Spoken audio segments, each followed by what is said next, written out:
Hello everyone, and welcome again to Historian-splaining. A historian tells you why everything you know is wrong. These lectures are on SoundCloud, iTunes, Stitcher, and other platforms. And if you want to help support them and keep them coming, please go to my Patreon page. The link should be in the description. And if you become a patron, you'll be able to hear my free patron-only lectures, including my upcoming one, which should be on the Shakespeare authorship controversy. But for the past couple of months, I've been researching about Shakespeare, the historical Shakespeare, what can be gleaned about his life, his character, who he was.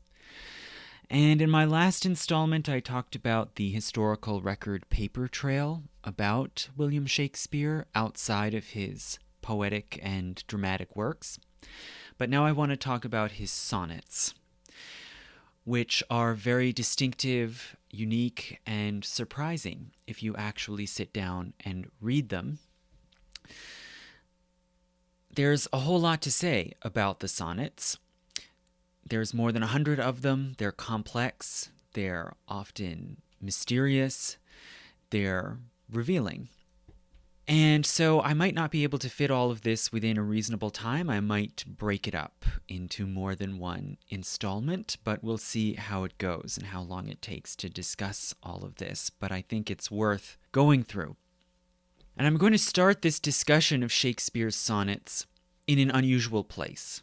As I did when I started talking about Shakespeare's life in the documentary record, I'm going to begin at the end, or at least very close to the end. I'm going to start off by reading Sonnet Number 144, which obviously comes very late in the sequence, close to the end of the book as it was published in 1609. So I'll just read through the sonnet as written.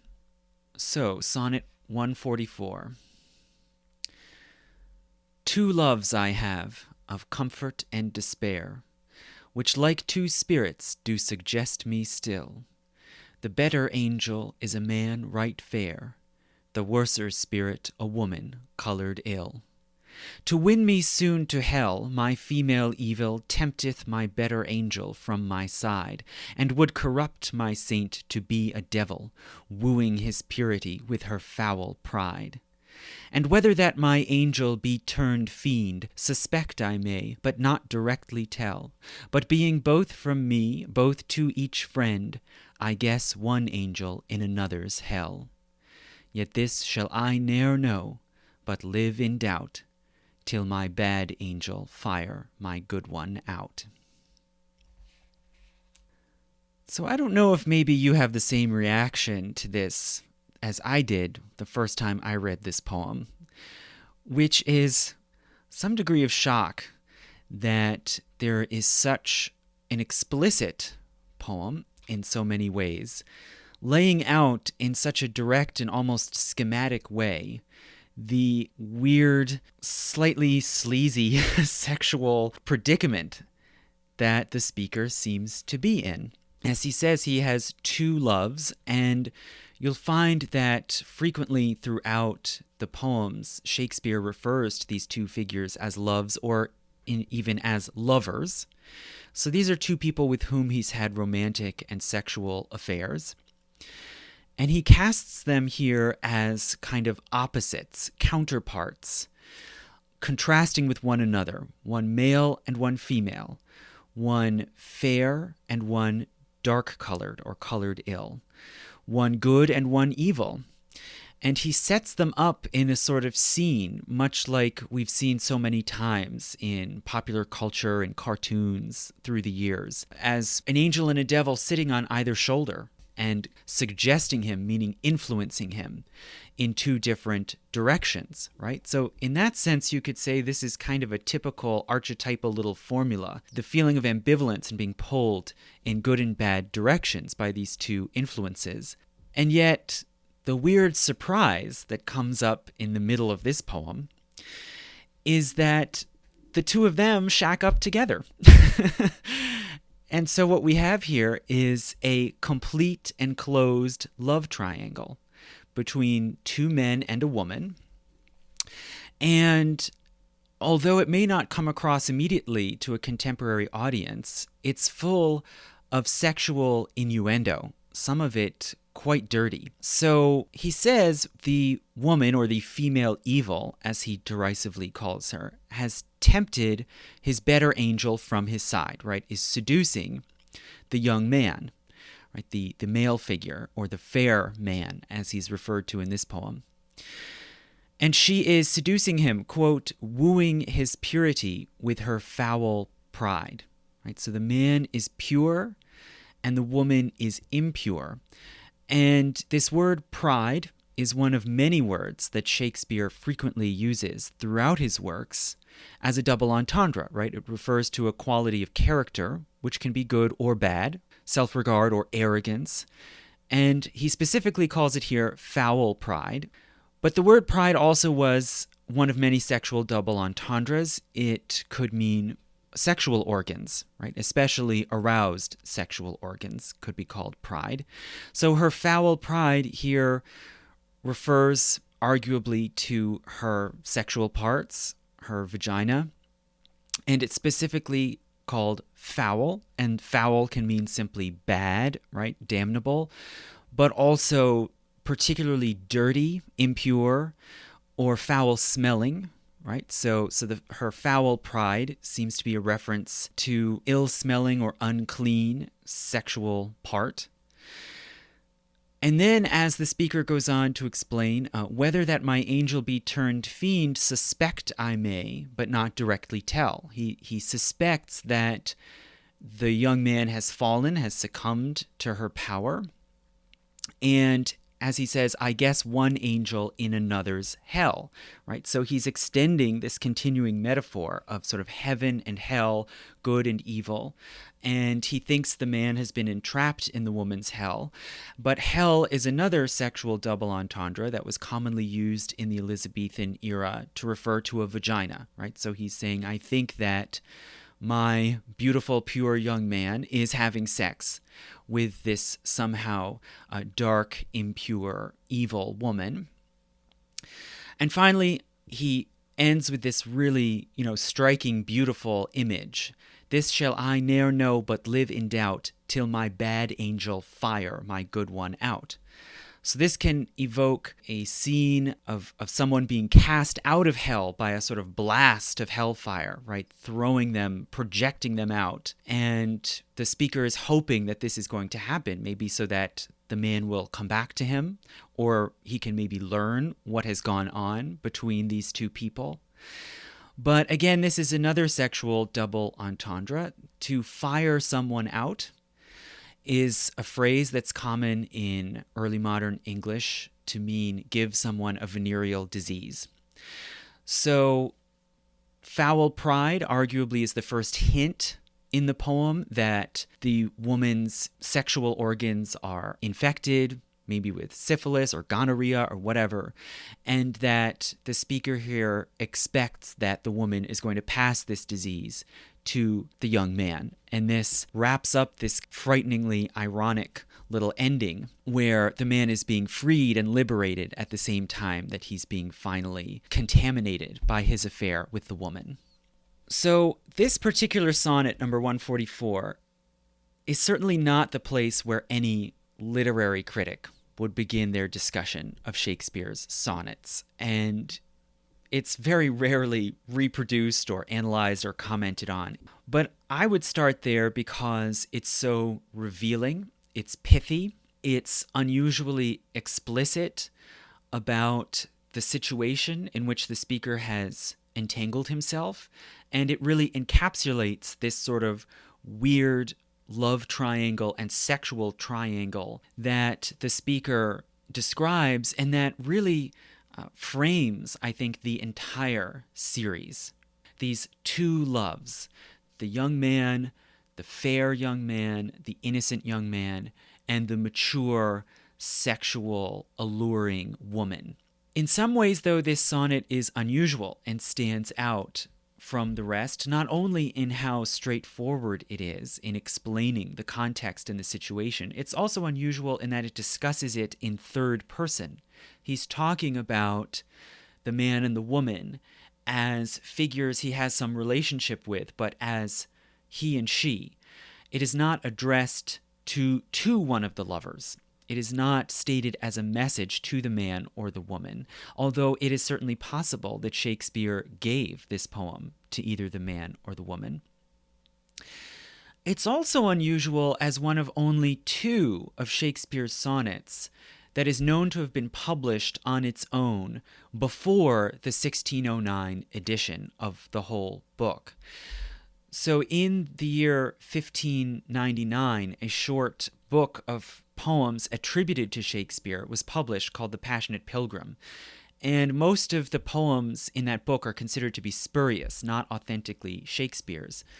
But it does include 2 sonnets, and this is one of them. So for some reason, somebody, maybe Shakespeare himself, or more likely some friend, liked this poem in particular or saw it as somehow important, and it made its way into print 10 years earlier than the rest of the series.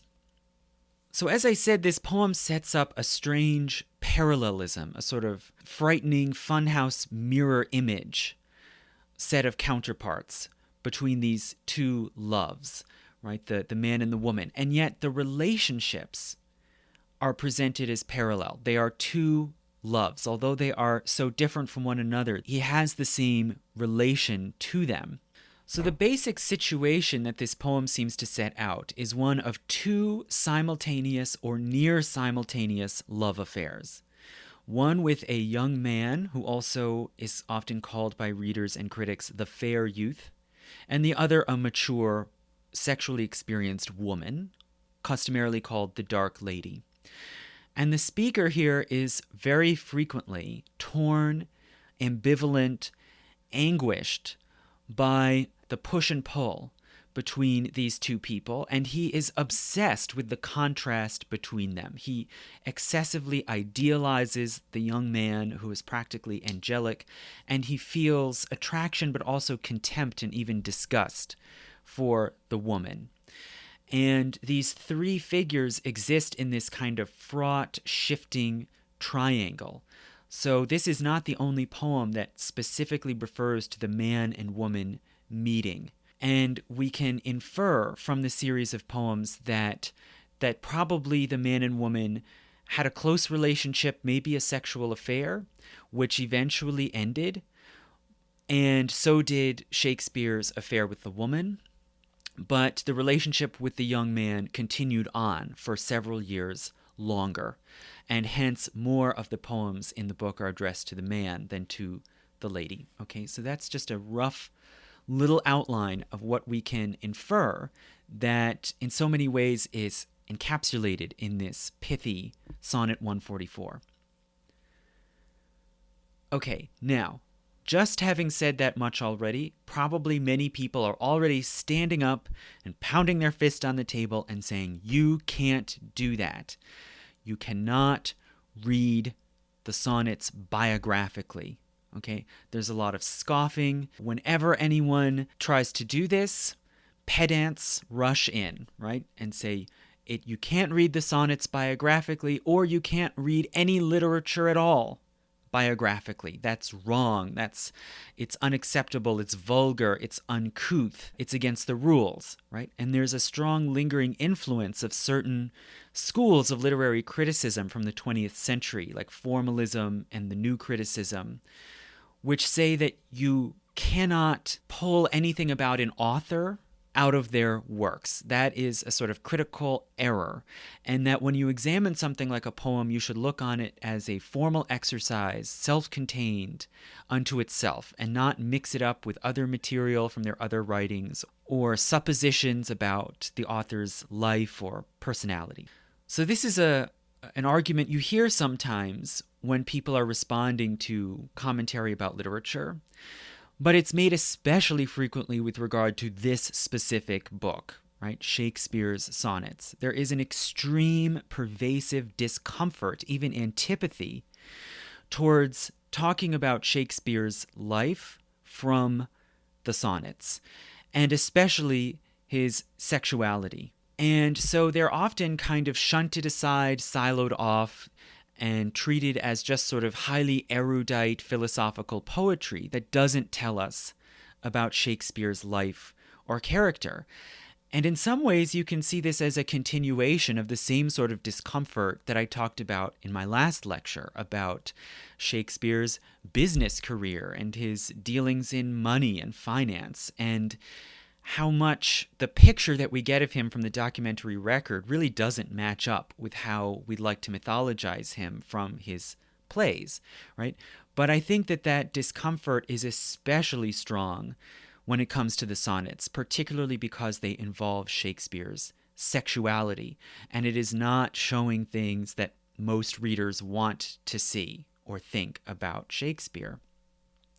So a wonderful example of this you can see in an article that the Scottish poet Don Patterson published in The Guardian in 2010, where he just discusses his experience of reading the sonnets and how he reacted to them, the discovery of the different poems, the love expressed in them, and the sexuality. And at one point, Don Patterson describes Shakespeare as gay. And so, predictably, the article received a flood of negative comments saying, you can't do that, that is breaking some sort of cardinal rule. And just one example of these comments I'll read. It's a long comment, and it begins saying, quote, "I simply don't approve of reading literature biographically. Shakespeare was a playwright and a poet. He did both for a living, i.e. money. Yes, there will no doubt be a great deal of correlation between the life of the author and the literature produced, but there is no way whatsoever to determine exactly what. We cannot use the sonnets or plays as evidence for who Shakespeare was. Doing so is simply piffy speculation." So I don't know if I've ever seen that term anywhere else, piffy. Maybe it's a nice little Shakespearean neologism, right? But this is a typical kind of response you'll often see, especially from lay people and also from some scholars like Helen Vendler, who's very formalistic in her reading of the sonnets. You can't try to infer facts about Shakespeare from the sonnets. And I think that this derives from a number of sources, right? The discomfort with the kind of voyeuristic thrill of reading something as private as so many of the sonnets are, something so emotional, and also because of the content, of the kind of sex and romance that they show, which is mostly, in most of the poems, romance and sex between two men. Now, furthermore, many commenters also will say more specifically that you can't describe Shakespeare as, quote, gay or homosexual based on the sonnets. Now, that's a much more complicated question, right? Because the terms gay and homosexual did not exist in the 16th and 17th centuries. We tend to use those terms today to refer to people who are exclusively interested in people of the same sex, and that there's no basis for thinking that about Shakespeare at all, even if we do read the sonnets biographically. So there is a lot of problem in using those sorts of terms or words to talk about Shakespeare. But at the same time, there are all kinds of words and terms that we use now to describe events in the past, like virus or bacterium, that no one had any concept of at that time, but we still suppose that they existed, right? We can talk about the bacillus bacterium causing plague, even though no one had ever heard of such a thing in the 1300s, right? Is gay or homosexual a similar kind of category? Does it refer to a natural kind, a sort of phenomenon that exists on its own through time, transhistorically, or is it something culturally specific? I don't know. I'm not going to take a position on that one way or another, except just to say that there is valid concern about how we apply those kinds of newer modern labels to the life and character of someone like Shakespeare. But be that as it may, what about the more basic and more broad question of, can we look at the sonnets as information or evidence about Shakespeare's life? And how would I respond to this objection that literature is not biography? I would respond, in short, I'm a historian, not a literary scholar, and I do not care about what people think are the proper rules for literary criticism. That's not what I'm doing, right? I am trying to look at this set of documents as a historian. Poems are documents, and hence they are historical sources. They are artifacts of the particular time and place when they were produced and the people who produced them. And so they're historical sources just the same as letters or journals or financial documents or physical objects, artworks. That's what they are. And historians always have to make inferences and speculate based on limited and problematic evidence. That is the normal thing that we do.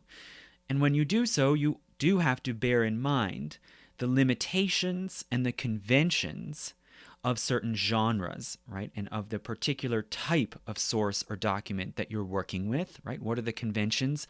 What is the unreliability, right? What are the limits, the biases, the fallibility? That is normal. And we have to do this with regard to documents like sonnets or plays or novels or personal writings, journals, whatever. When it comes to the sonnets, one could say, well, they're works of art, so therefore it's literary conceit, it's a creation of a literary voice or persona, it's not a reflection of the real person, right? Well, when you weigh historical evidence and see what inferences, test out what inferences you can reasonably make from your sources, you have to simply use Occam's razor, right? What is the simplest explanation of how this piece of evidence came about? And whatever is the simplest explanation to account for the existence of that evidence, all other things being equal, is the true explanation. So when we look at the sonnets, at these 154 strange, surprising, often convoluted, multi-layered pieces of literature, we have to weigh two possible competing explanations of how they were created. Number one, they are artifacts of real lived relationships. That Shakespeare here is talking about people he really knew, experiences he really had, and that he created these poems, at least in part, as messages to share with these lovers that he's talking to. The second possibility is they're all an elaborate literary conceit built around fictitious, invented characters. Now, looking at these two, it's very clear, I think, from the point of view of a historian, it's extremely clear that the correct explanation is number one, that these are products of real lived relationships. And there are several reasons. There are three main reasons why I think that is definitely the better explanation. One is that the surviving external evidence, although it's very scarce, indicates that the primary audience for the poems was personal acquaintances of Shakespeare, not a generalized literary public.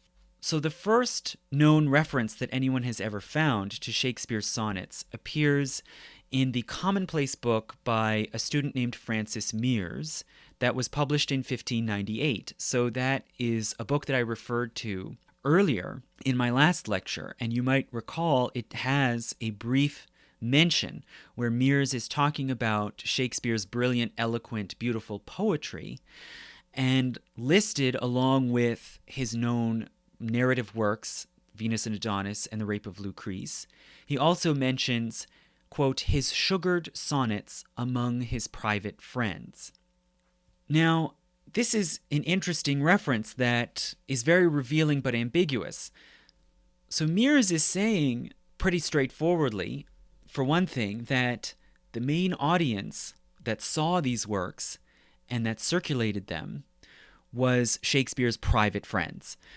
At the same time, the fact that Mears knew about them and saw fit to mention them suggests that they had gained some sort of wider reputation, that there was some maybe wider literary audience that knew them, that had seen some of them. They may have been circulating already in manuscript. And possibly that's why two of them, the following year in 1599, were published in this kind of piratical edition, the Passionate Pilgrim. However, nonetheless, this one piece of evidence we have indicates that even that wider audience that saw them knew that they were first intended to be private documents. Furthermore, if we look at the eventual publication of the sonnets, when they were printed as an entire book in 1609, there is no indication that Shakespeare gave the publisher permission to publish this collection. It's actually disputed and debated among scholars whether he more likely did or did not know that these poems were going to be printed.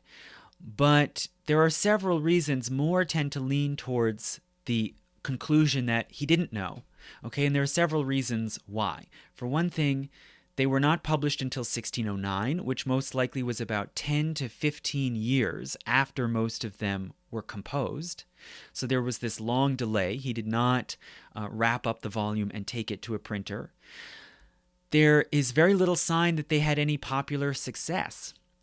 They were never reprinted during Shakespeare's lifetime or for more than 30 years after. And only 13 copies of that original 1609 edition survive, which suggests that it did not sell very well and was not very highly valued. And shortly after the publication of the sonnets, Shakespeare actually retired. He stopped writing by no later than 1611, and he had left London and resettled in Stratford by 1610. So the sonnets, whatever Shakespeare intended to do with them or not, they did not help his career. In fact, the evidence tends to point in the other direction, that more likely they helped to end his career because they were so scandalous.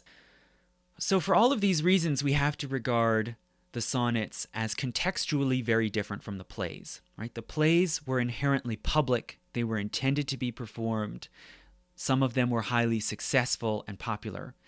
The poems were none of these things. There is no external indication that Shakespeare wanted or tried to get them to a wider audience. And rather, it seems much more likely they were personal communications, and that when they seem and sound like personal, intimate conversation between real people, that's because that's what they are.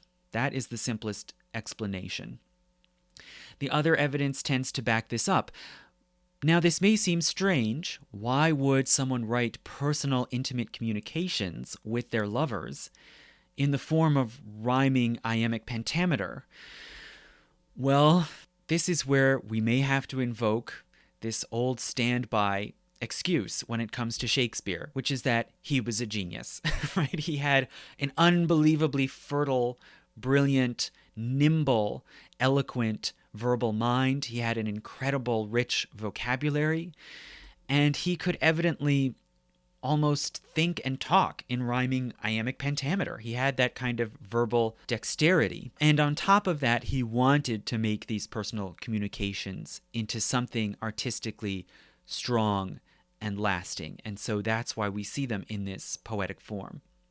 A second reason, an internal reason, why we should suppose that these are real personal communications among real people is that they do not deliver what the literary audience of this time in Elizabethan England would have wanted out of a sonnet series. So series of sonnets were fairly common and conventional. They were popular by this time.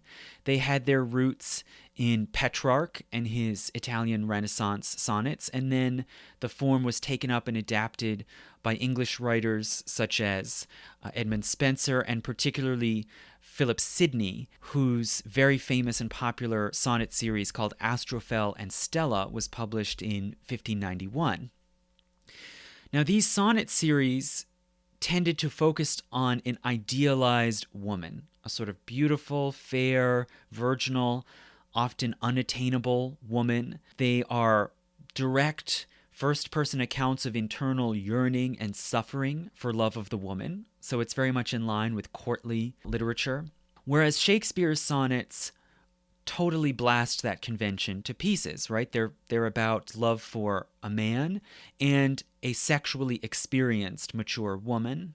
Furthermore, the poems make many, many references to ill-defined and often kind of untraceable incidents, right? Sort of like a partial, overheard conversation where people and places and events are referred to that are not clearly explained and often have to be inferred. And some of the poems are simply downright cryptic and confusing, right? which again makes no sense in terms of literarily crafted poem series intended for a reading audience.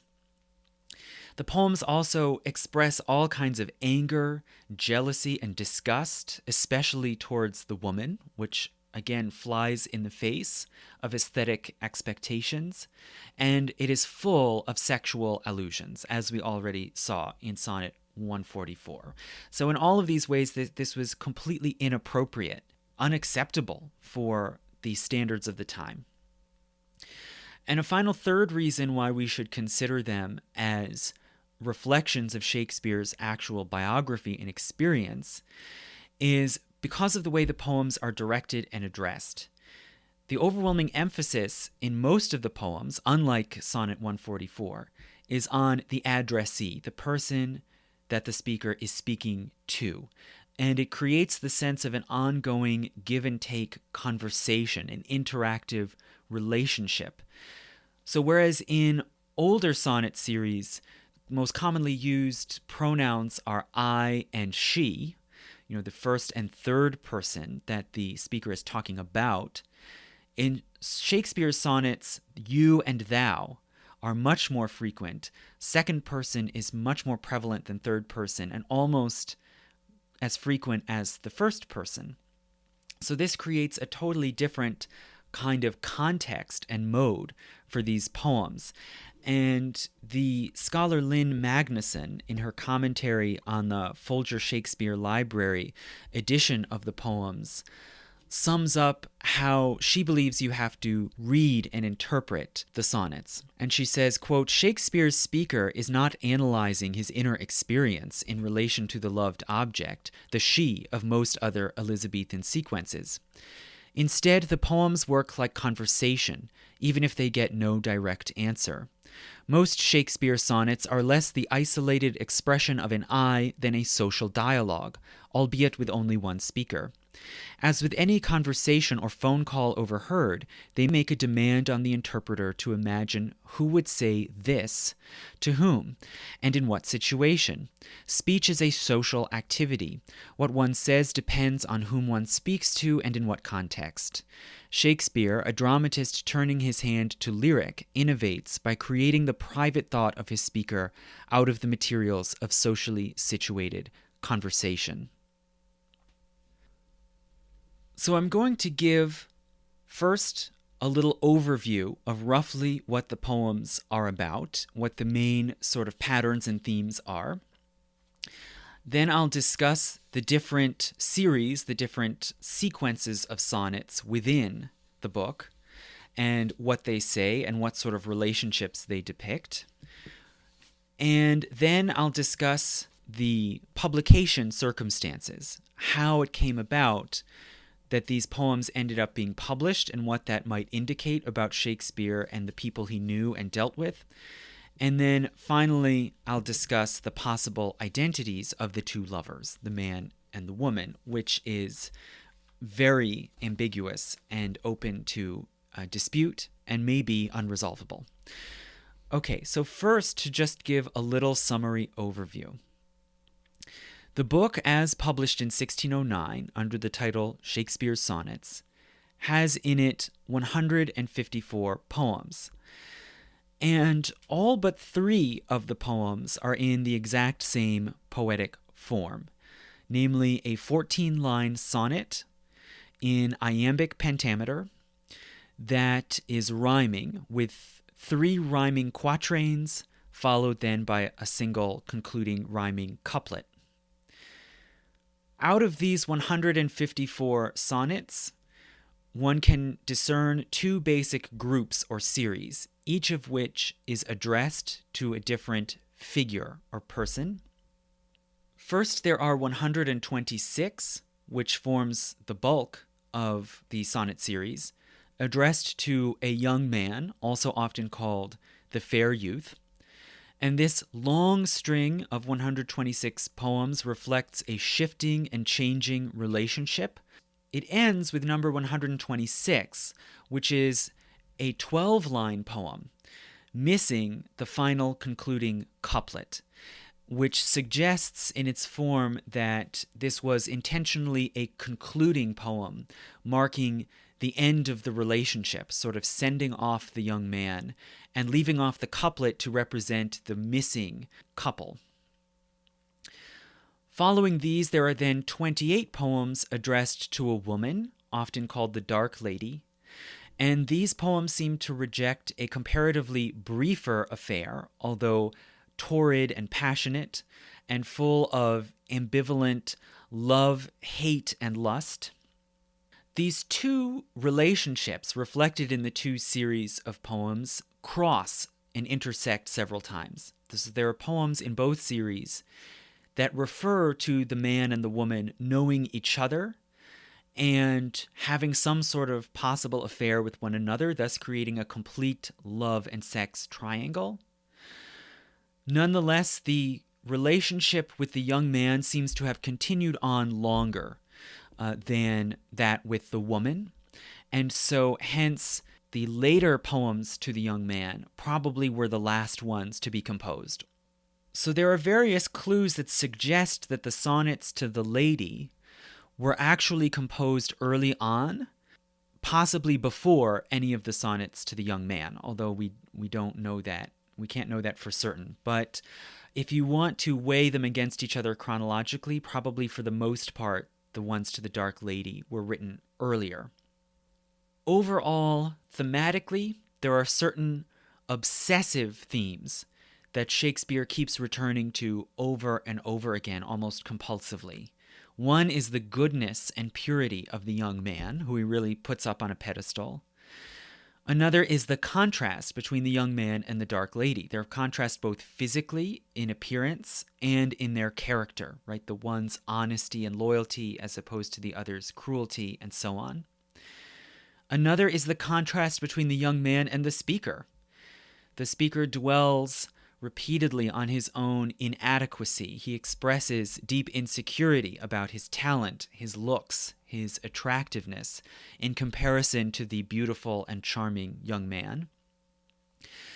And in connection to that, there's a continuing obsession with the cycles of time, the ebbing and flowing of days, of months, of seasons, of years, and also with that, the aging process, both the maturation and eventual aging of the young man and the aging of the speaker, who feels that he is too old for the young man. And finally, sort of capping that off, the desire for immortality or for eternal youth, which the speaker wants to preserve both for himself and for the young man. So now what if we look at the poems specifically? What do they reveal about Shakespeare and these two people?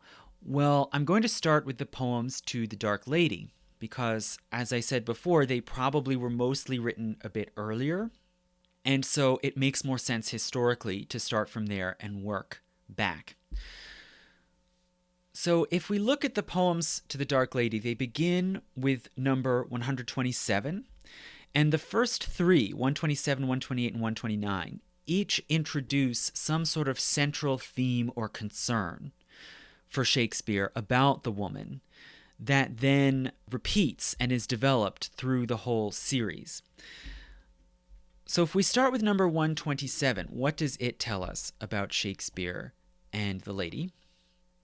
So the first theme, which comes up right away with Sonnet 127 and then runs through all the rest of the poems about the lady, really, is the obsession with her dark coloration.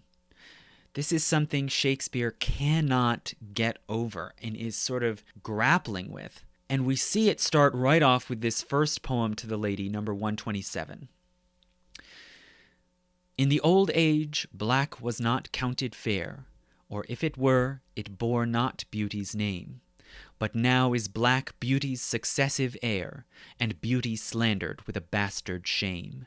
For since each hand hath put on nature's power, fairing the foul with art's false borrowed face, sweet beauty hath no name, no holy bower, but is profaned, if not lives in disgrace.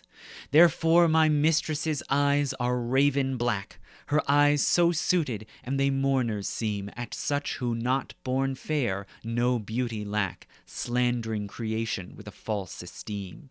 Yet so they mourn, becoming of their woe, that every tongue says beauty should look so.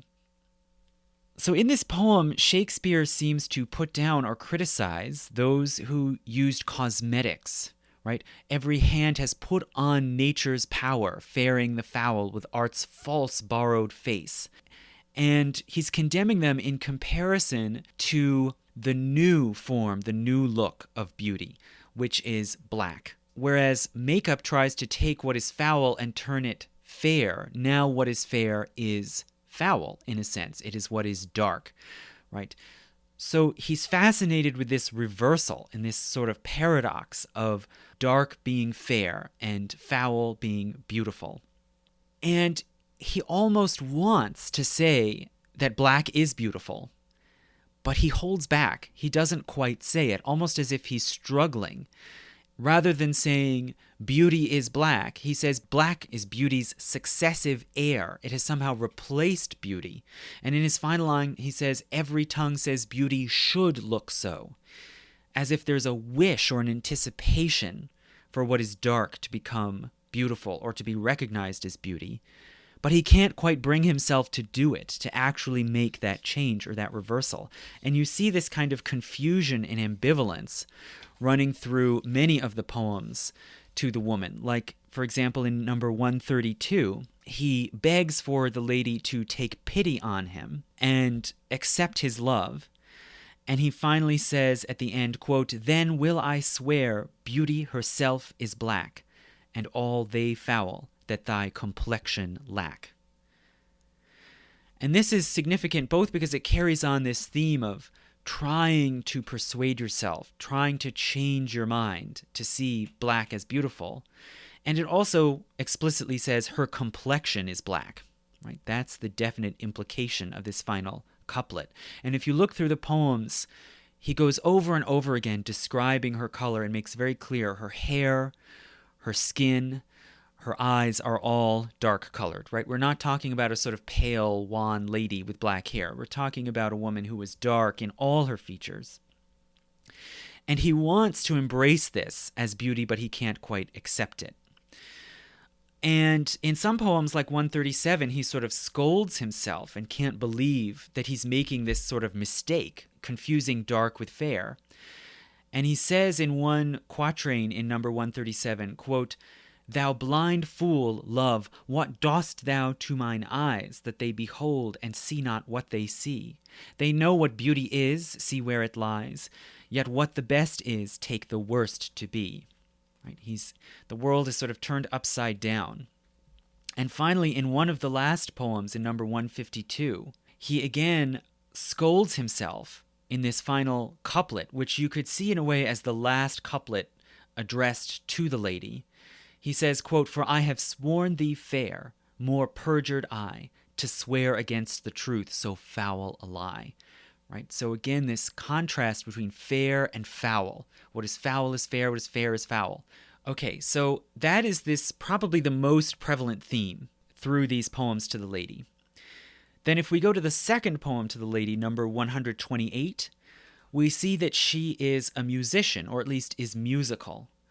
And this poem seems to describe the lady playing the virginal, which was a form of small harpsichord that was fairly expensive but still increasingly popular in Elizabethan England, especially in social gathering places. So sonnet number 128 says, quote, "How oft when thou my music playest, upon that blessed wood whose motion sounds, with thy sweet fingers when thou gently swayest the wiry concord that mine ear confounds, do I envy those jacks that nimble leap to kiss the tender inward of thy hand, whilst my poor lips, which should that harvest reap, at the wood's boldness by thee blushing stand.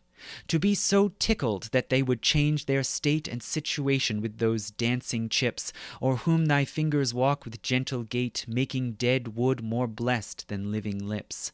Since saucy jacks so happy are in this, give them thy fingers, me thy lips to kiss.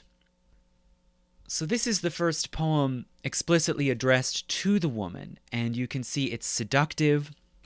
It sees her as alluring, fascinating, and also having this talent of nimbleness in playing the instrument. And this not only sets up this theme of music, and often her voice and her words are compared to music, it also sets up this theme of her having a kind of power, a sort of invisible power to manipulate the speaker. Thirdly, if we look at Sonnet 129, this third sonnet to the lady introduces the last really major theme, which is that while she is sexually alluring, she is also at the same time disgusting. And Shakespeare is violently ambivalent. He feels lust for the woman, but at the same time feels dirty and impure because of this lust. So it may be rather shocking, but right after that, romantic and atmospheric poem about playing the virginal, we now get number 129, which reads, "The expense of spirit in a waste of shame is lust in action. And till action, lust is perjured, murderous, bloody, full of blame, savage, extreme, rude, cruel, not to trust, enjoyed no sooner but despised straight, past reason hunted and no sooner had, past reason hated as a swallowed bait, on purpose laid to make the taker mad, mad in pursuit and in possession so, had, having, and in quest to have extreme, a bliss in proof and proved a very woe, before a joy proposed, behind a dream. All this the world well knows, yet none knows well to shun the heaven that leads men to this hell." So it's a little scary to imagine, did Shakespeare actually give that poem to the lady? You could see it's kind of the ultimate expression of mourning after regret, right? What have I done, right? And the initial line, the expense of spirit, right, is another double entendre, both the waste of one's energy and also the waste of spirit in the sense of fluids, bodily fluids, and maybe also the waste of one's immortal soul, right, being sullied with the sin of fornication. And in the ending couplet, after this long kind of tirade about the evil, corrupting power of lust, he ends by saying, "The world does not know, quote, to shun the heaven that leads men to this hell." So again, this collision of heaven and hell, this contending of heaven and hell, just like we saw in Sonnet 144, where heaven and hell are associated with the man and the woman. And again, hell is another double entendre, right? The hell of regret, the hell of shame and disgust, and also hell meaning a vagina.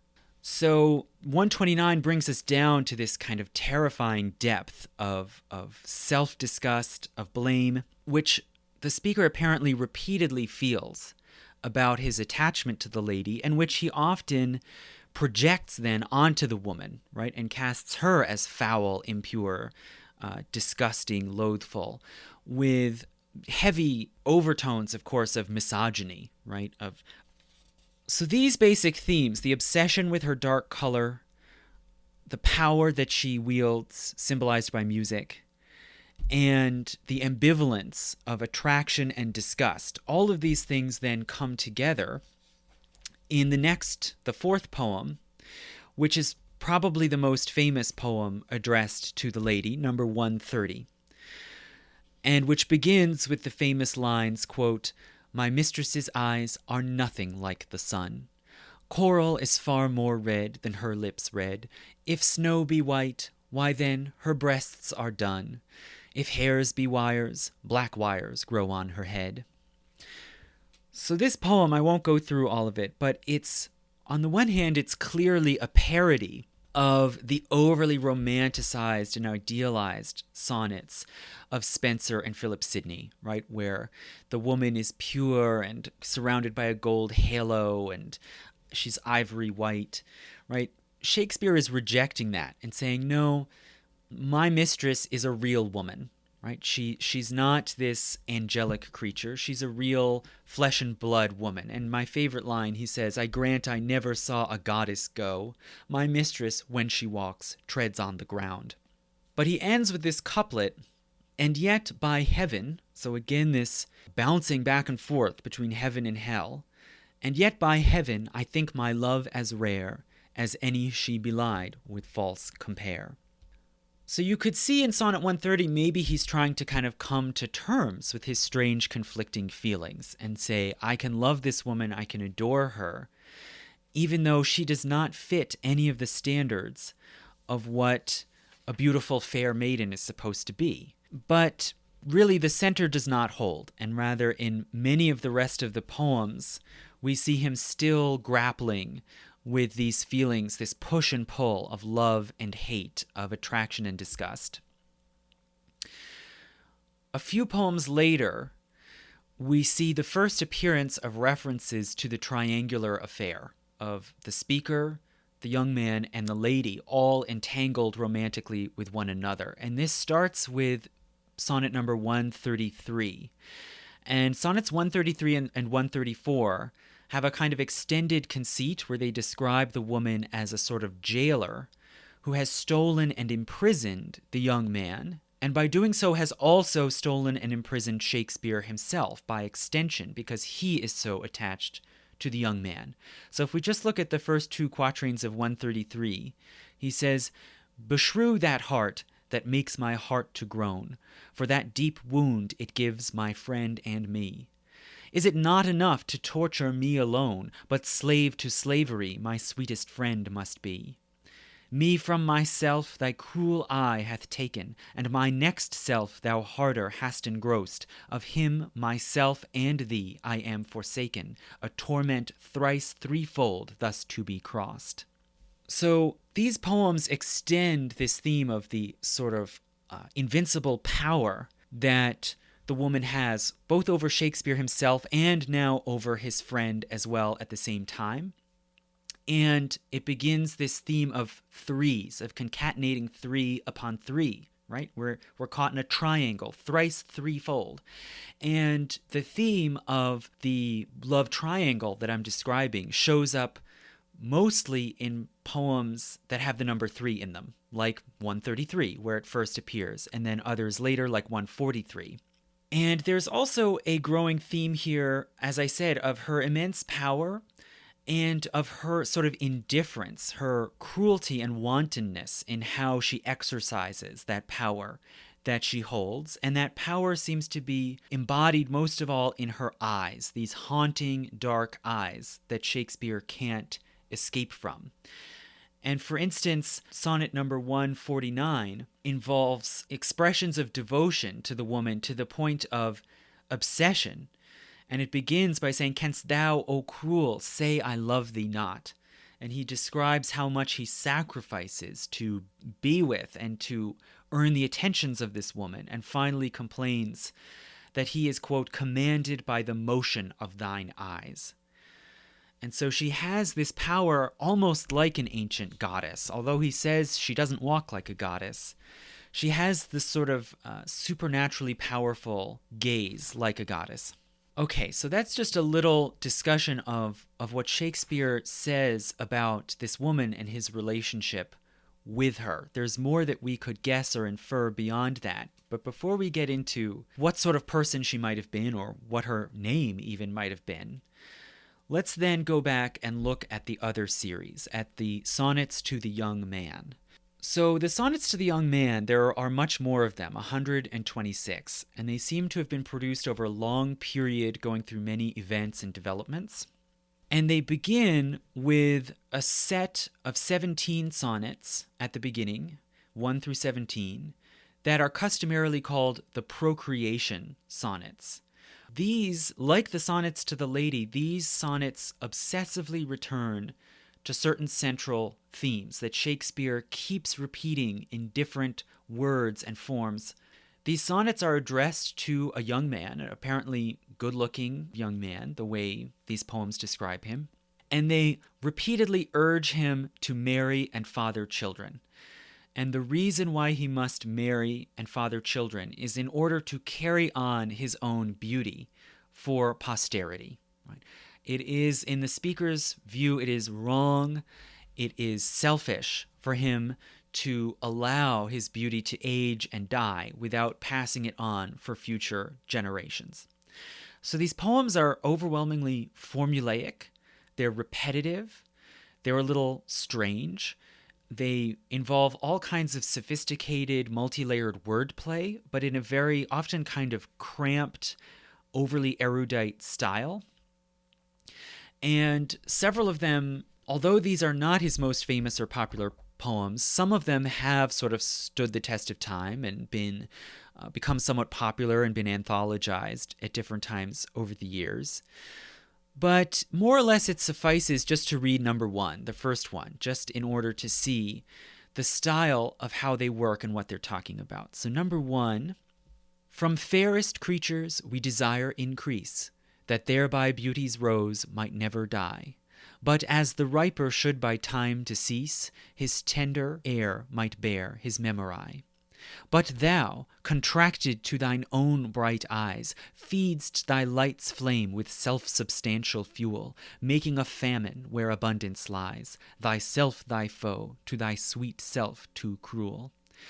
Thou that art now the world's fresh ornament, and only herald to the gaudy spring, within thine own bud buryest thy content, and tender churl makest waste in niggarding. Pity the world, or else this glutton be, to eat the world's due, by the grave and thee. So the first line there of sonnet number one, he's setting up a sort of general philosophical proclamation. This is what we, the smart people of the world, want. And from fairest creatures, we desire increase. So creatures, he's using this very expansive, ambiguous term that can refer to any sort of mortal beings, people, right? Humans are creatures, animals, or maybe all living things, animals and plants. And the conceit that he then sets up and carries through the poem is one actually of plants, right? Beauty's rose, a flower, something associated not only with aesthetic beauty, but love, eroticism, sex, right? But the rose is mortal. It eventually dies and decays. So therefore, it has to bloom and reseed, right? To keep the beauty of the rose being reborn over and over again. But the young man isn't doing that because he's, quote, contracted to thine own bright eyes. And contracted means, on the one hand, it means the opposite of increase. It means shrinking, diminishing. It also often meant betrothed to marry, right? You are contracted to your own bright eyes. You're failing to marry a partner and carry out your duty of procreation because you're obsessed with yourself. You have lit your flame with self-substantial fuel, and, quote, you have in your own bud buryest thy content, right? So content can mean happiness, pleasure, right? You're getting pleasure from yourself, right? You can see the sort of reference that Shakespeare is starting to make here. Instead of having proper sex and procreating, you're pleasuring yourself. And also content, your body, the seed that comes out of your body is being buried in your own bud. You're failing to flower, right? And this is one of the many references he uses to buds, right? The thing that is beautiful but just coming to maturation and now needs to bloom, right? And so there's this expression of constant frustration and disapproval through all these poems, that you're holding back, you're staying closed, you're not opening up and flowering. And these sonnets hit this theme over and over again, and they warn more and more about aging. Sonnet number 2 famously begins with the lines, "When 40 winters shall besiege thy brow, and dig deep trenches in thy beauty's field, thy youth's proud livery, so gazed on now, will be a tattered weed of small worth held." So this really brutal, aggressive warning you're not going to look so good for very long. And you'd better prepare for that, right? By doing what adults do, marrying and having children. So this is a series of sonnets that, although they're interesting and sometimes beautiful in their way, they're quite stilted and repetitive. And it's been theorized that Shakespeare probably was commissioned. Some patron commissioned him to write this series as part of a campaign to persuade a young man to get married. Some young man who, in Don Patterson's words, is showing, quote, the proverbial lack of interest in the opposite sex, now needs to be pressured into marrying and having children. And furthermore, it seems from a lot of the words and phrases that Shakespeare slips in about succession, legacy, about repairing and maintaining your house, that probably this young man was of the upper class. He was probably a titled noble of some sort who needs to marry in order to carry on his noble family. Now, still, this is not certain, and some scholars disagree and say, well, that could just be metaphorical, right? He's just using this sort of metaphor of the house to mean the man's body, right? And there's no definite indication anywhere of exactly who he was or what his social standing was necessarily. Instead, the really rich, continuing main metaphors of the series are not about the house or the family. They're about farming, right? Metaphors of plowing and breeding, right? Keeping up livestock, and of planting, harvesting, right? All as metaphors for fertility and reproduction. And interestingly, none of these poems, although they are continually aimed at getting the young man to marry and father children, they make no reference at all to the pleasure or joys of women, of female companionship, to the pleasures or joys of marriage or married life. It's really all just about the young man himself, right? And what he has to offer in terms of his beauty and his charm. So it's a very strange series in that way. Again, maybe backing up Don Patterson's argument that it was an established fact that this young man wasn't interested in women. Now, there is a shift in tone and relation and eventually in thrust of these poems as you go through them. So the first 9 are all general and instructive. They all use the first person plural, we. We want this, we need this. This is very different from more famous sonnet series that were popular at the time, where you have first person singular, I need this, I want this, I love this woman. They're very formalistic, right? And they focus on the need for procreation. But then sonnet number 10 is where things start to change. So in sonnet 10, you see the first use of first person singular. He's exhorting the young man to father children, and he says, do so, quote, for love of me. So this is the first suggestion that the author here wants something for himself personally, and that he thinks that the young man loves him, or at least has some regard for him, which at the time could be referred to as love. After that, sonnets number 11 through 17 become progressively more personal, and they start using a different sort of address, referring more to first person and to the speaker's relationship with the young man. And then there's a really dramatic new development in number 15, which ends with the couplet, quote, all at war with time for love of you, what he takes from you, I engraft you new. So most of Sonnet 15 is on the familiar themes of marry, reproduce, create progeny.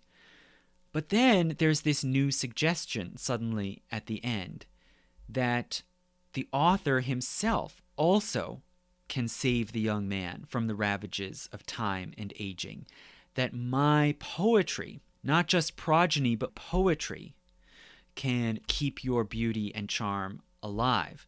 And strangely enough, he makes this suggestion while still using the same agricultural metaphor, engraft, right? When a fruit-bearing tree, and we've seen all these references to buds and fruits, when a fruit-bearing tree has a limb or branch that's dying, you cut it off and engraft something onto it. And so in some way, Shakespeare seems to be saying these poems he's composing will keep the young man alive and fresh. Then number 17, 2 poems later, Sonnet 17, is clearly transitional. There's still this obsessive fear of aging and of the young man losing his beauty, his charm, his freshness. But then at the end, you have a dual ending where both possibilities come into play. And the speaker says, in the future, he posits, the beauty of your eyes, your graces are going to be lost and forgotten. But, he says, quote, were some child of yours alive that time, you should live twice, in it and in my rhyme. So now the idea of reproducing and of the poetry being immortalizing are being put together, squeezed together in this one concluding line.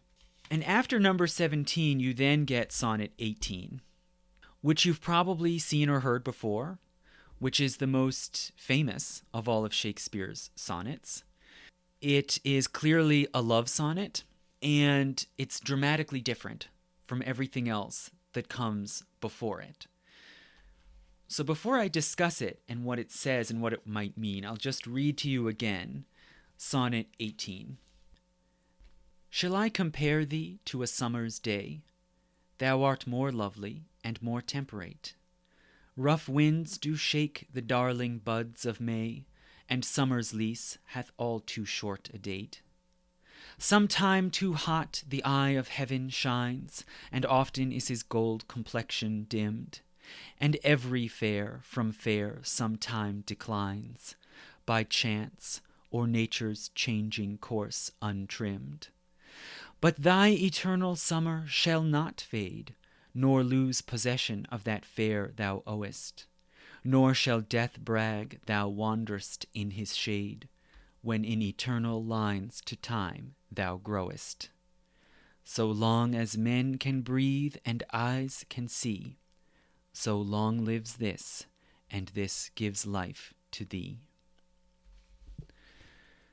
So this sonnet number 18 gives a powerful sense of relief, of some sort of tension that has been binding up the language of the previous sonnets, being finally let go. The lines of Sonnet 18 are fluid. They sound natural, mellifluous. They don't have these cramped aside phrases and caesuras breaking them up, like Sonnet 1 and 2 that I read earlier. They continue the same sense of purpose of preserving the young man's youth and beauty, and the lines also continue the same metaphorical conceits that we've been seeing before of the garden, the buds, and spring coming and going. But now, finally, there is no mention of marriage or procreation. That theme has been dropped, and it never comes back. Now, the way the young man is going to be saved for posterity is Shakespeare's poems. So long lives this, and this gives life to thee. So in many ways, Sonnet 18 is a breakthrough, and it's the beginning of the rest of the series to the young man, which are mostly really unabashed poems of love, of obsession, of attraction, and that have certain new metaphors now running through them, apart from this fertility metaphor. Instead, now we get a sun metaphor. Sometime too hot the eye of heaven shines, and often is his gold complexion dimmed. The young man is glowing, he is radiant like the sun. He lights up everything around him. This is a theme that then runs through many more of the poems to the man, and that also makes its way into Shakespeare's plays. And you can see interesting points of contact with the plays. But before we get into that, when you look at Sonnet 18 and you consider it as a kind of conclusion after those 17 procreation sonnets, it then raises certain questions. If Shakespeare is no longer here to try to convince the man to marry, and maybe after Sonnet 17 he's finished his commission and he's not talking about that anymore, then why is he writing them? And what is the nature of his relationship now to this young man? If he's not a patron, if he's not a patron's child, what is his relationship? Is this a relationship of romantic love? It certainly sounds like a love poem. Is it erotic? There's a sort of erotic feel, you could say, to Sonnet 18. So it raises these questions. What now? Is this a love affair? What does this mean? And it seems as if those same questions came up to Shakespeare and the young man themselves. And in response, we then, 2 poems later, we get Sonnet Number 20. This is one that you might occasionally see reprinted here and there only because it's seen as a curiosity and because it's really controversial. It's not something you're going to see in your high school textbook like Sonnet 18. But if we keep in mind these questions about what now, how does Shakespeare view this young man and what sort of relationship does he want? Let's then listen to Sonnet Number 20. A woman's face with nature's own hand painted hast thou, the master mistress of my passion. A woman's gentle heart, but not acquainted with shifting change, as is false women's fashion. An eye more bright than theirs, less false in rolling, gilding the object whereupon it gazeth. A man in hue, all hues in his controlling, which steals men's eyes and women's souls amazeth. And for a woman wert thou first created, till nature, as she wrought thee, fell a-doting, and by addition me of thee defeated, by adding one thing, to my purpose nothing. But since she pricked thee out for women's pleasure, mine be thy love, and thy love's use their treasure. So, there is a lot to unpack in Sonnet 20, but for one thing, right off, Shakespeare is expressing not just love but passion towards this young man, and he's characterizing him as androgynous, the master mistress of my passion. You have a woman's face. You are naturally female in some way. And this androgynous figure, Shakespeare makes it very clear, attracts the attention of both men and women, right? Which, really is not that unusual or uncommon. Sometimes sort of androgynous, slightly effeminate young men appeal to people of both sexes. And furthermore, he sets up this weird creation myth that you were supposed to be a woman, but nature ruined you for me. Me of thee defeated. She ruined you by adding one thing. And in case it's not totally clear already, what is that one thing? He says, she pricked thee out for women's pleasure. And yes, prick was used to mean penis in the 16th century. So in sum, Shakespeare is saying, I am attracted to you. I feel passion for you. And he again uses these metaphors of being dazzled by light like the sun, gilding the object whereupon it gazeth. But he says there is one thing, the fact that you have male genitalia. That means that therefore I won't have sex with you. Okay, mine be thy love, but thy love's use their treasure, meaning sexually you will relate with women, not with me. Now, many critics through the years have looked at Sonnet 20 and said, aha, you see, this means Shakespeare was not attracted to the young man. There is no sexual or erotic attraction here, and therefore it's not gay or anything like that. The fallacy here should be clear. The fact that Shakespeare says, I don't want to have sex with you because you have a penis, doesn't mean, therefore, he's not attracted to him. It just means that either he doesn't like the idea of having sex with a person who is of the male sex, or he feels it's wrong. He feels social convention or taboo tell him he shouldn't do that or he shouldn't want that, right?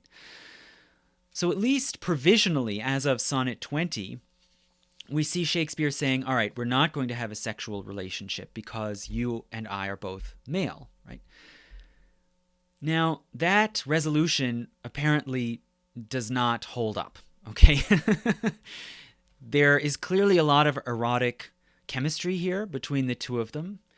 They begin a love affair which does eventually become sexual. We won't talk about that just yet. I'll leave that till a bit later when we get to other poems that talk about that. But in the next 12 poems after number 20, 21 through 32, we see what is now clearly a reciprocal love affair. Okay, in number 21, he refers to him as my love, and it has very similar themes and phrasing to number 130, to the lady. There's a sort of parallelism of grappling with how can I be attracted to this person when I'm not supposed to be. In Sonnet 25, he says that it's a mutual love. I love and am beloved. And later in 32, he refers to himself as the young man's lover. And later on in later poems in this series, he also refers to the young man as his lover, right? And lover, again, at the time meant lover. And in case anyone has any doubt, it's clear that he's still talking in these sonnets about the young man, and he refers to him as male. In Sonnet 26, he refers to him as Lord of my love. And in 27, he makes clear that this is a really obsessive love with strong erotic overtones, even if it's not necessarily sexually consummated as of yet. So if we look at number 27, it sets up a certain scene that also becomes a recurring theme through many of the sonnets to the young man, of obsessing about him and staying up at night thinking about him. So I'll just read number 27. Weary with my toil, I haste me to my bed, the dear repose for limbs with travel tired, but then begins a journey in my head, to work my mind when body's works expired. For then my thoughts, far from where I abide, intend a zealous pilgrimage to thee, and keep my drooping eyelids open wide, looking on darkness which the blind do see, save that my soul's imaginary sight presents thy shadow to my sightless view, which like a jewel hung in ghastly night, makes black night beauteous and her old face new. Lo, thus by day my limbs, by night my mind, for thee and for myself no quiet find. So this is something that, many lovers can relate to, right? I'm kept up at night, tossing and turning, thinking about you. My mind is going to you. And he says, my mind intends a zealous pilgrimage to thee, like a pilgrimage to a holy site, right, or to Jerusalem. And this is one of many, many religious references that then work their way through these poems to the young man, where the man is like a saint or a divine angelic figure that he is devoted to, right? And there are many poems later, the next one, number 28, and then later number 43 and number 61, again repeatedly describe being kept up at night, thinking, being agitated, thinking about the young man. Then number 33 is new and different from these others.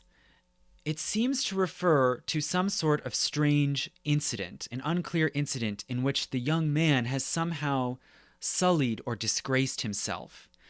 Perhaps it's referring to some kind of infidelity, and it uses an extended metaphor of the sun being darkened by clouds, which is something that Shakespeare thinks of over and over again when he's talking about his love for this young man, that he is the sun, but that he, although he shines bright, he is sometimes dimmed or covered over, right? We saw that in Sonnet 18. Sometimes is his gold complexion dimmed. Well, this sort of metaphor kind of blows up in our faces, you could say, in Sonnet 33. And I'll just read this one to you. Full many a glorious morning have I seen flatter the mountain tops with sovereign eye, kissing with golden face the meadows green, gilding pale streams with heavenly alchemy. Anon permit the basest clouds to ride with ugly wrack on his celestial face, and from the forlorn world his visage hide, stealing unseen to west with this disgrace. Even so my sun one early morn did shine with all triumphant splendor on my brow, but out, alack, he was but 1 hour mine, the region cloud hath masked him from me now. Yet him for this my love no whit disdaineth. Sons of the world may stain when heaven's sun staineth. So these sort of concerns that we saw in the lady poems of impurity, foulness, right, have now somehow erupted into these poems to the young man. And this beautiful sun has been darkened, right? Not just by clouds, but by ugly clouds, right? If we look at the beginning of the poem, not only is he using this metaphor of the sun shining on the land and the glorious morning, he's intentionally relating it to kissing, right? Flatter the mountaintops, kissing with golden face, the meadows green. And as scholars like Joseph Picquigny particularly have pointed out, a lot of these phrases are also sexual double entendres that are used to have sexual meanings in Shakespeare's other poems, like Venus and Adonis. The meadows green was a way of talking about the pubic area, right, and body hair, which also then aligns with this line, gilding pale streams, right? What are pale streams? Have you ever seen pale used as a description of an actual flowing stream, or is it talking about body fluids, right? And heavenly alchemy, of course, is the art of extracting precious fluids, right? So there's clearly a lot of sexual overtone, but then something terrible has happened here, and he has allowed something to ride upon his face. So again, this seems to be the first indication that there's some sort of rupture in this relationship, some sort of problem. And it's then carried on and repeated through two more poems, repeating the same sort of images and metaphors. And then these same kind of metaphors, again, you see in the plays. So the idea of the sun, the shining sun, representing the young, beautiful love object. You can think of Romeo and Juliet. What light in yonder window breaks? 'Tis the east, and Juliet is the sun, right? And then particularly in Henry IV, Part 1, there's a soliloquy by Prince Hal that has been described as basically a tissue composed of lines from the sonnets, particularly these sonnets, 33 to 35. And Henry IV, Part 1 centers mainly on a young prince who cavorts and socializes with sort of lowly, disreputable people in a tavern, and particularly a sort of old, fat, bumbling, but also witty and humorous old knight named Falstaff loves Hal, passionately, probably erotically, right? And Prince Hal welcomes or accepts these attentions from Falstaff. But then in the first play, at one point he turns to the audience and delivers a soliloquy where he warns that he's going to turn Falstaff away. And he likens himself to the sun, and he says, quote, "Yet herein will I imitate the sun, who doth permit the base contagious clouds to smother up his beauty from the world, that when he please again to be himself, being wanted, he may be more wondered at, by breaking through the foul and ugly mists of vapors that did seem to strangle him." So a lot of the same words and same obsessions, foul, ugly mists or clouds, covering up the beautiful radiant sun, which symbolizes a beautiful young man, right? This suggests that in some way, perhaps Shakespeare thought there was some parallel between this situation that arose in his relationship with the young man and the relationships he's depicting in Henry IV, between this charismatic but rather fickle and aloof young prince, who of course is very high status, right? He's the king's son, and this kind of smart and witty but gross, disgusting older man who's obsessed with him, right? Maybe this reflects something about Shakespeare's self-perception. You can now that we've seen the importance, the centrality of this sun metaphor in Shakespeare's writings about the young man, you can then contrast that with the opening lines of Sonnet 130 to the lady, which says, "My mistress's eyes are nothing like the sun." Right? Again, he's so adamant about drawing these contrasts between the man and the lady.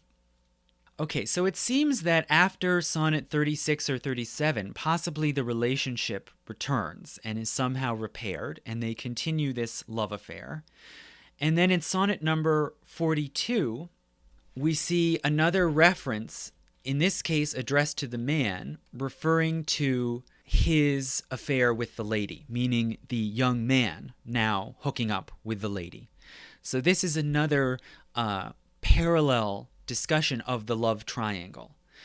And sonnet number 42 says, quote, "That thou hast her, it is not all my grief, and yet it may be said I loved her dearly. That she hath thee is of my wailing chief, a loss in love that touches me more nearly." So he's again comparing his love for the woman and the young man. And he's saying, once again, like in the sonnets to the lady, he's saying that he really loves more dearly the man than he does the woman. And he says, I loved her dearly, but past tense, right? At some point in the past, he implies he did love her dearly, but not anymore. Now he chiefly cares about the man. And interestingly, this poem 42, like Sonnet 144 that I started off with, uses this complex rhyming scheme alternating between masculine and feminine rhymes, right? So masculine rhyme traditionally means a rhyme that ends on a single stressed syllable, like grief and chief. And then feminine rhymes are rhymes that end on two syllables, a stressed and then an unstressed, like dearly and nearly. And again, we see this used over and over in these poems about the love triangle, where he's trying to work out these feelings about the man and the woman. He sort of slips in this cute reference, again, to the contrast between male and female, masculine and feminine, and even maybe to androgyny and the androgynous qualities of both of these people that he's so attracted to. So again, the relationship seems to continue, right? If we suppose that Sonnet 42 maybe was composed around the same time as Sonnet 144 and 133 and 34 that refer to the love triangle, this relationship with the young man seems to continue on past this episode. And you get more and more explicit eroticism, passion, and references to sexuality in these poems to the young man. And there is a common pattern of Shakespeare trying to deal with or grapple with separation from the young man and longing for him. And perhaps he is dealing with these anxieties and frustrations of separation by writing these more and more erotic and passionate poems. And the most important one, the one that I think is kind of the key, possibly, although I shouldn't use that word, but is critical to understanding the relationship that these poems came out of, is number 50. So number 50 uses an extended conceit of describing riding a horse while traveling away from the young man and having to face this grief of separation and distance. So I'll read Sonnet 50. How heavy do I journey on the way, when what I seek, my weary travel's end, doth teach that ease and that repose to say, thus far the miles are measured from thy friend.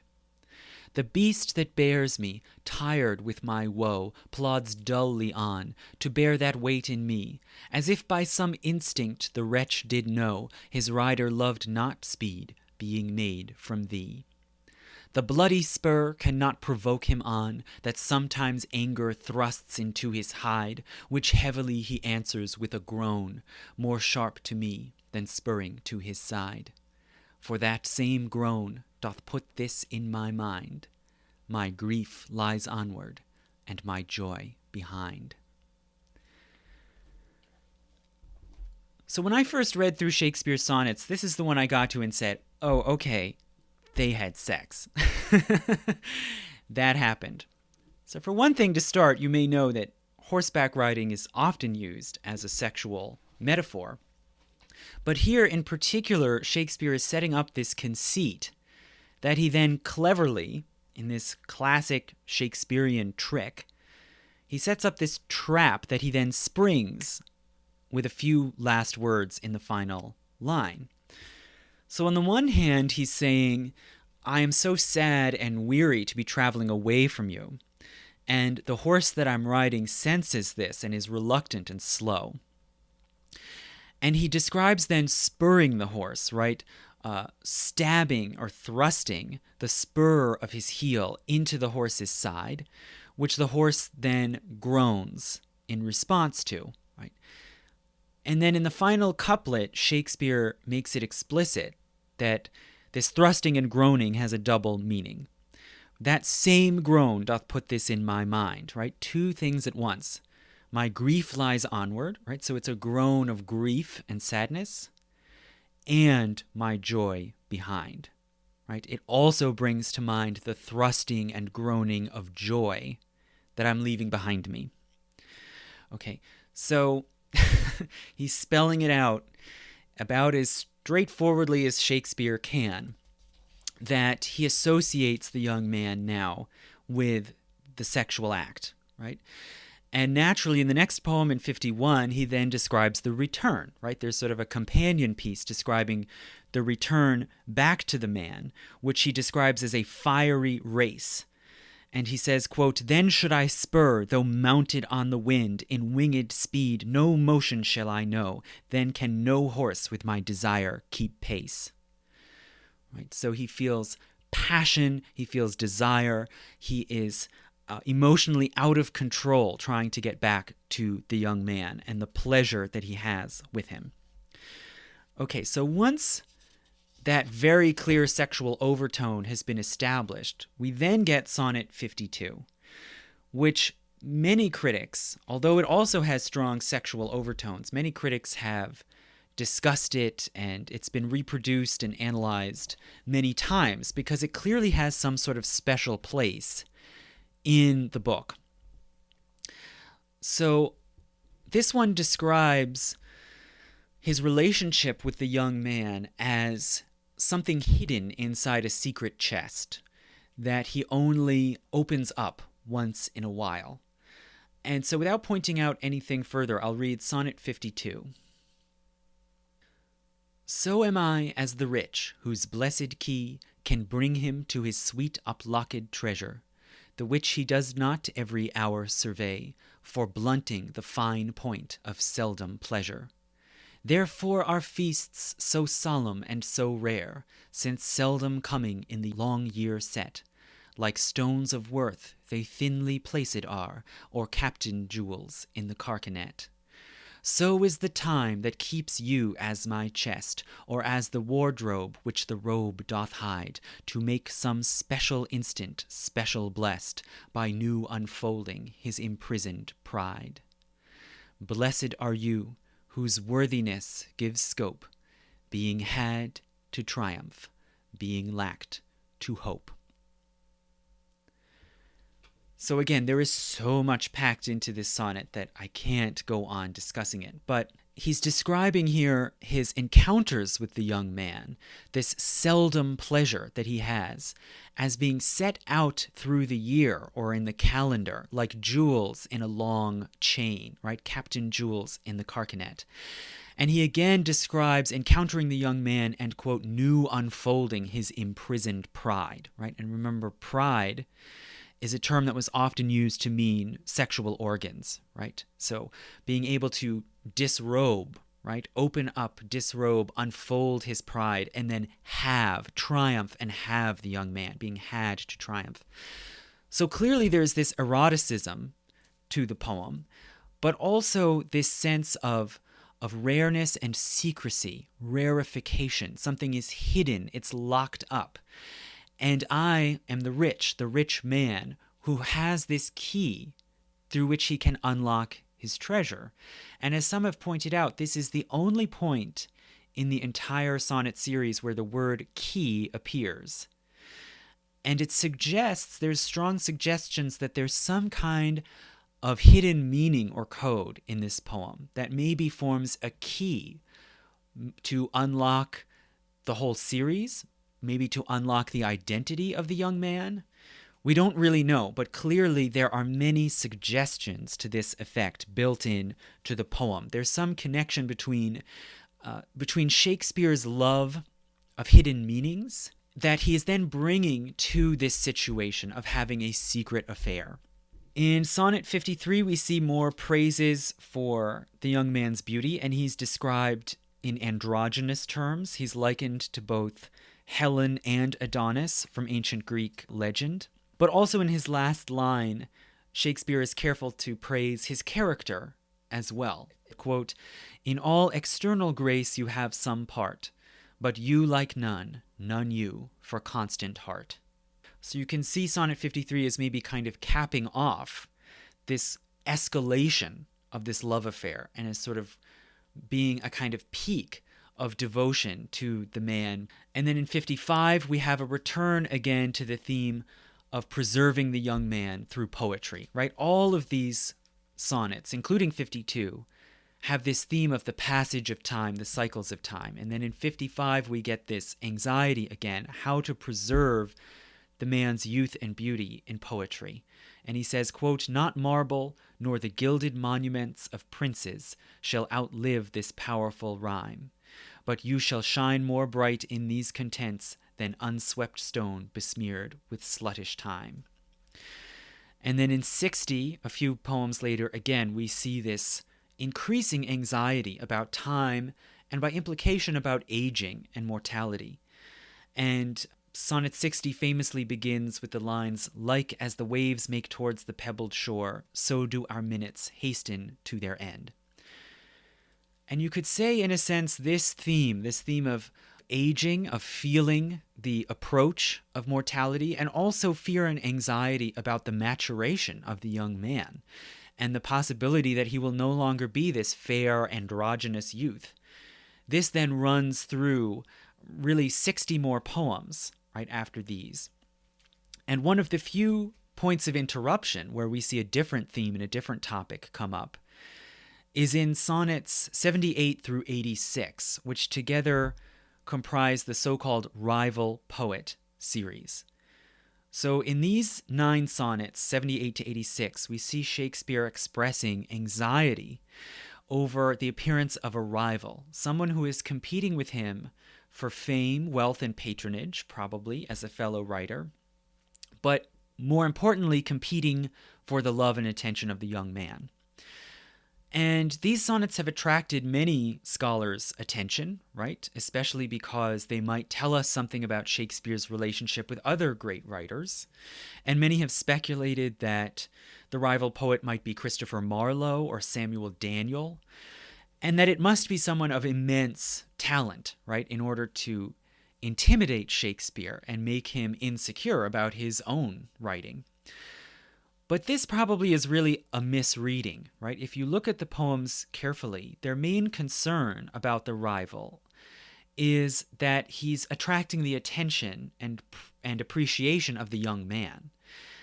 And not necessarily because he's such a great writer, but rather because he's a love rival. Because in addition to talented, he's also good-looking, charismatic, possibly comes from a higher social class than Shakespeare. That is hinted at in many ways. And so really this is another love triangle, right? It's a love triangle now of 3 men instead of 2 men and a woman. But this sort of core of Shakespeare's anxiety is captured most of all in sonnet number 80, which I'll read to you. "Oh, how I faint when I of you do write, knowing a better spirit doth use your name, and in the praise thereof spends all his might to make me tongue-tied, speaking of your fame.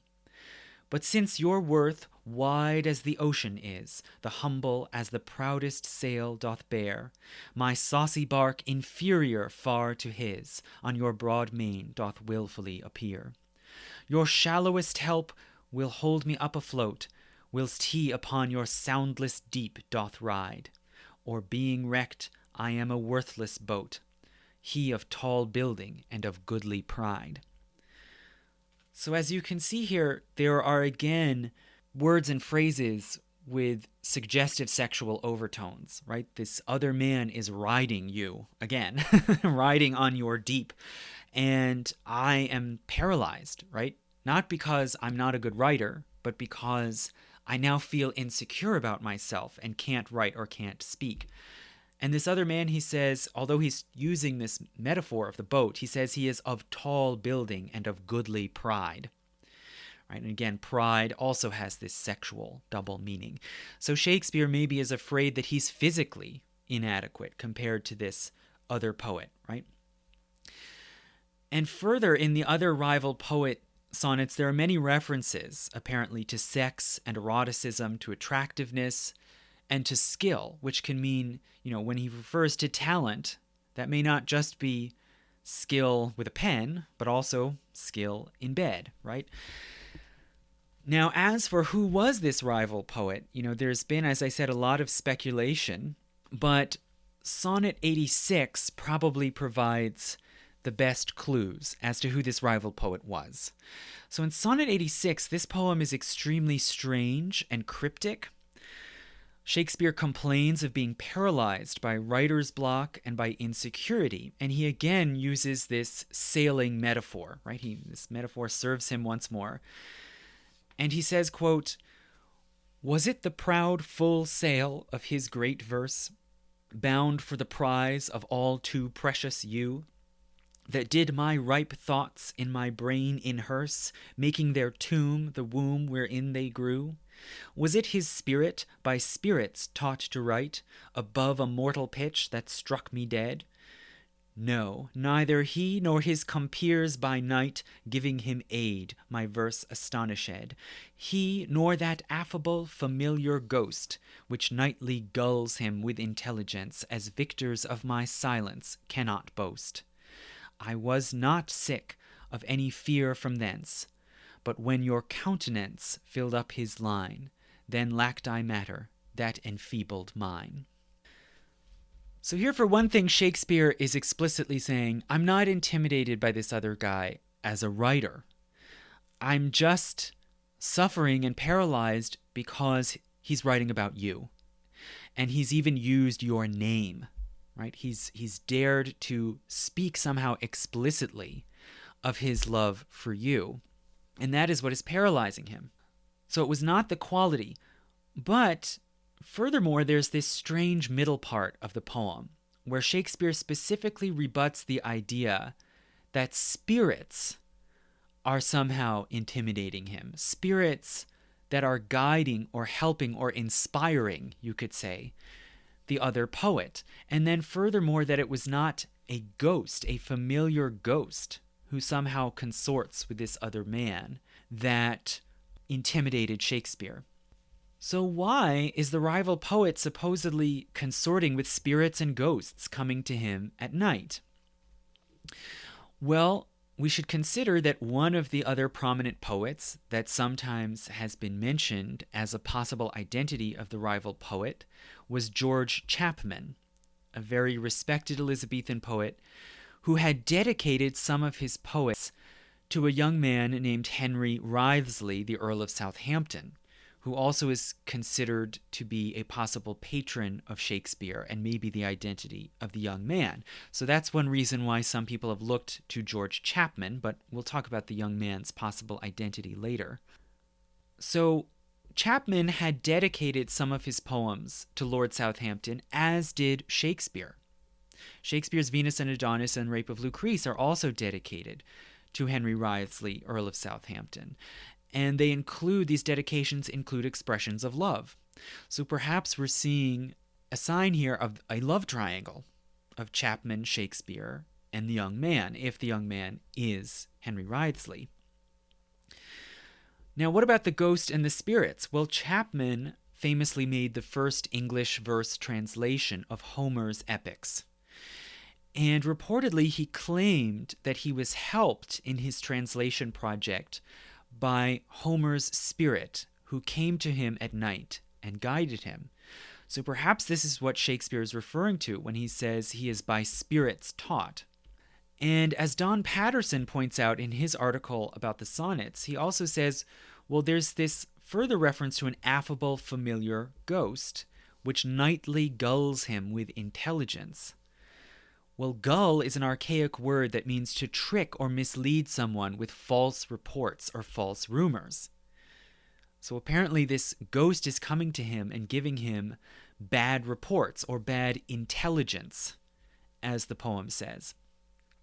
Well, George Chapman also, as one of his poetic projects, completed an unfinished poem called Hero and Leander that had been started by Christopher Marlowe. And Christopher Marlowe, who wrote the beginning of this unfinished poem, was very likely a spy. There are documents from the university that he attended and from the English government that seem to imply that he did some undercover spying work for Elizabeth's government. And so it seems that Shakespeare, possibly in this sonnet, is imagining the ghost of Marlowe also visiting Chapman, the same way that Chapman said the ghost of Homer visited him, and instead of helping him and guiding him, tricking him with bad advice, right? Gulling him. Now, this is all speculative, right? It seems to basically add up. If we suppose it's plausible that this is who the rival poet is, and that's why Shakespeare is making these weird allusions. Nonetheless, it seems, regardless of exactly how this all happened and who the individual was, the relationship did still continue. And we have 40 more sonnets further beyond this one, number 86.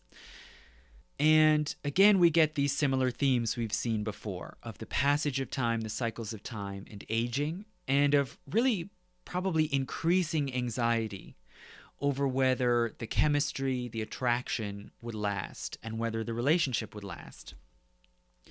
How long did it go on? Well, there are certain clues and indications, such as in Sonnet 104, where the speaker starts to sort of take stock of their relationship.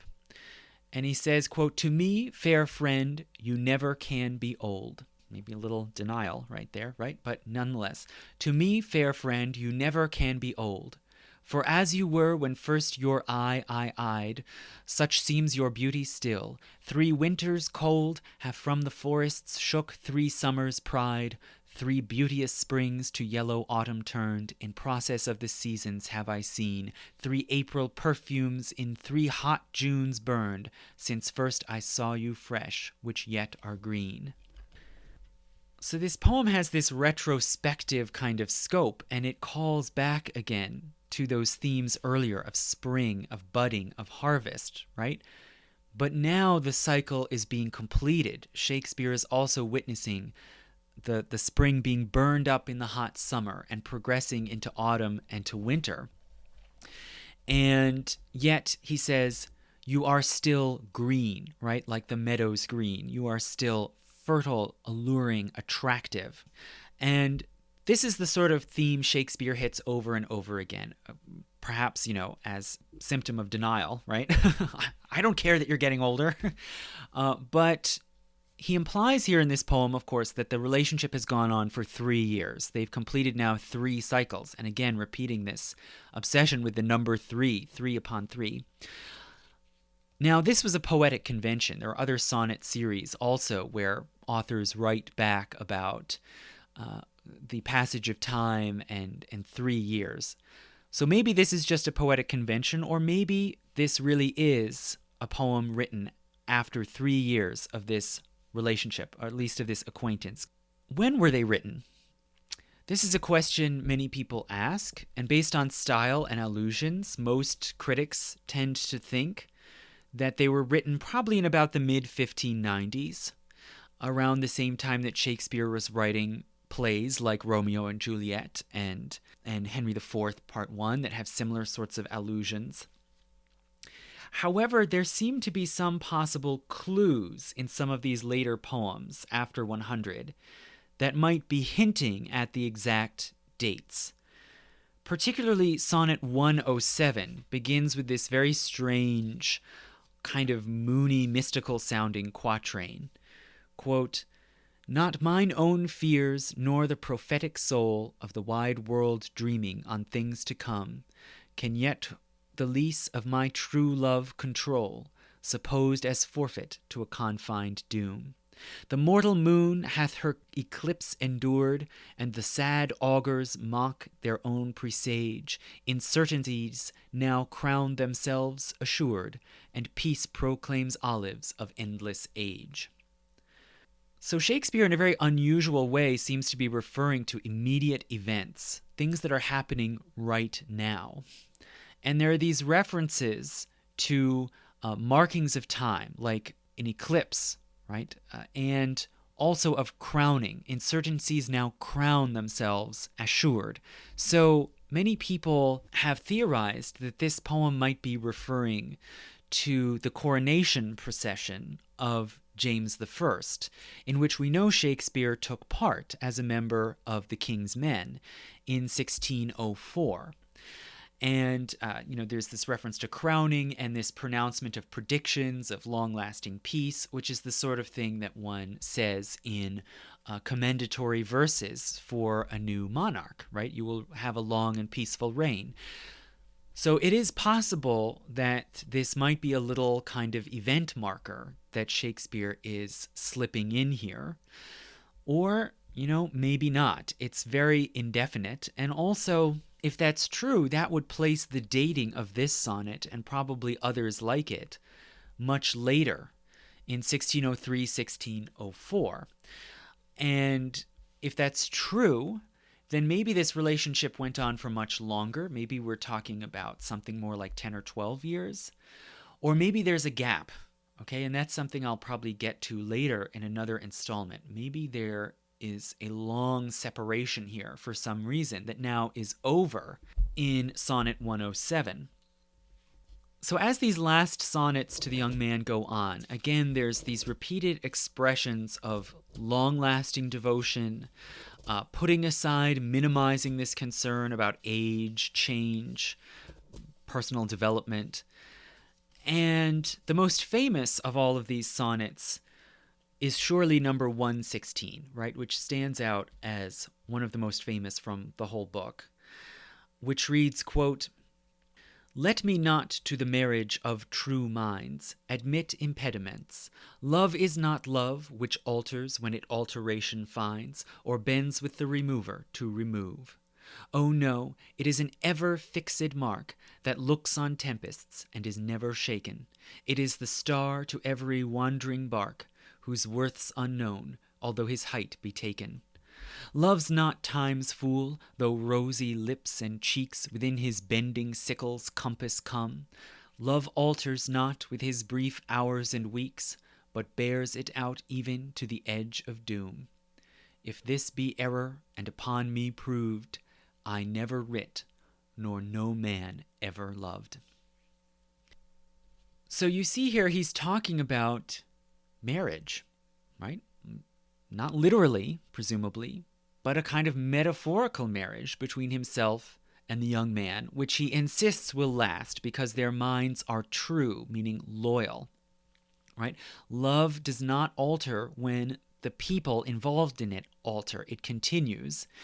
And he uses this metaphor of a star, right? The star to every wandering bark, whose worth's unknown, although his height be taken, meaning he may be measured and placed in the sky with an astrolabe as a way to navigate.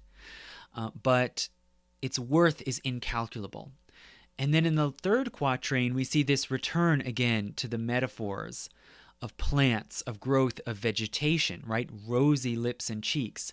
But now he's thinking about autumn and the harvest, right? Time's sickle that is going to come and cut you down. He's thinking more and more about aging and mortality and the end of this seasonal cycle that runs all through the sonnets. But still, you can see 116 as a kind of, again, an expression of insecurity, right? Methinks the lady doth protest too much. Why is he insisting over and over again? I'm not losing interest in you. I'm going to love you forever. Don't have any doubt about it. And the final couplet you can see is having a kind of insecure urgency to it, right? If this be error and upon me proved, I never writ, nor no man ever loved.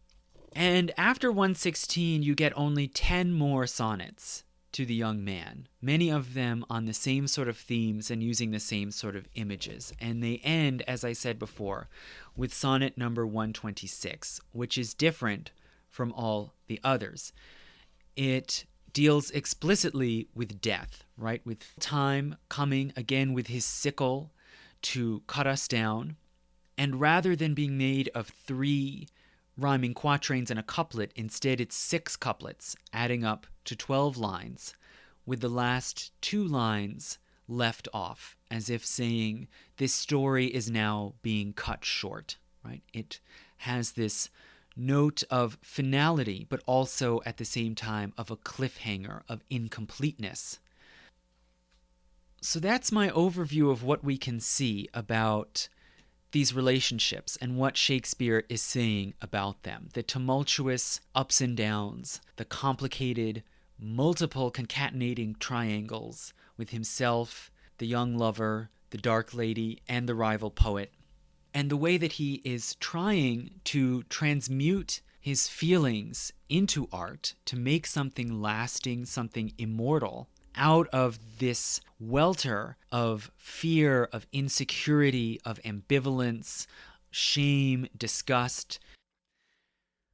Now, this should, of course, raise questions of how and why were these poems that are so personal and often even shocking, how and why were they published?